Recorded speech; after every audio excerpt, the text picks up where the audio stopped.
So mga kosa, ito magandang hapon po. Ito may kliyente tayo galing Pangasinan. Galing Pangasinan sila mga kosa. So kumuha sa atin mga kosa ng tatlong trayo mga kosa. Ito mga kinuha nila mga kosa. So nililigban na ni Boss Kendall. Ayan. Ito yung mga babae natin, mga brood stag. So yan mga kosa. Ayan.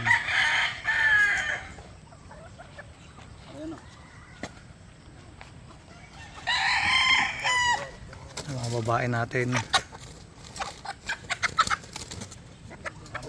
Pakita mo, bay. Pakita mo. Ayan mga babae natin. Okay.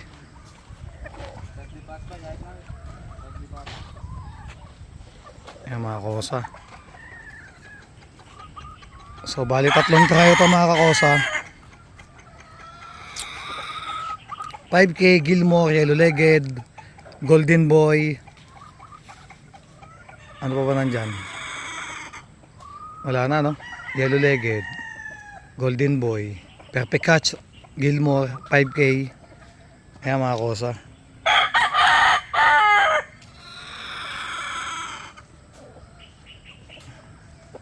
So ayan tayo, anong masasabi mo sa mga nakuha mo?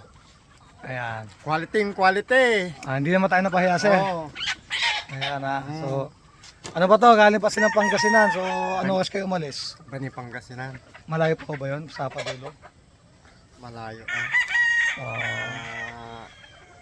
parang na. Halos maghapon na ang biyahe. Ayun mga kosa yan galing Dito hanggang Bani. ito yung mga kasama niya. Pamangkin ba to? Di ko maintindihan kung pamangkin to. Mga, ayan, shoutout. Tagasan. Shoutout mo at lalagay sa YouTube to. Shoutout dyan sa mga taga-Bani. Ayun. Shoutout yan sa Kakosa. Ayan. Ikaw pare. Shoutout sa taga-Bani. Bani ba rin? Ayun. Magkapatid ba kayo? Tatlo kami. Kaya pala magkakamukha. Taga-sentro Tumaro. Taga-sentro dyan. Ayan mga kosa yan. Tatay, ano ba? Masaya ka ba sa nakuha mo? Ano? Oo siyempre. Sulit ang ibinayad. Ayun. Mga kosa, nakakatawa nito, nagulat ako sa sa yung pala nagaling pang Maynila yung Lalamove na sasakyan na, ano ba tawag sa ganyan? Yung sa kanya. Lalamove. Hindi, yung yung model, yung pa kanyan? L3. L300, 17K. Walang ya. Ang laki. Ang medyo nagulat ako sa henta dahil kasi nagaling pang Manila. Sinong doon sa Pangasinan, babalik pa uli doon. Kaya ganun kalayo mga kosa. Ayan. Siyempre, salamat kay tatay. Tatay, ang pangalan mo? Kagawad Robert Aurelia. Yon, Kagawat Robert Aurelia. Aurelia, yon. Aurelia pala po ito. Nabulol na naman yung kakosa. Ayan, kakosa. So, masaya si tatay. Siyempre, masaya din ako. At pabalik daw uli sila. May kasama siyang isang kaibigan after 2 weeks. Tingnan natin kung babalik sila.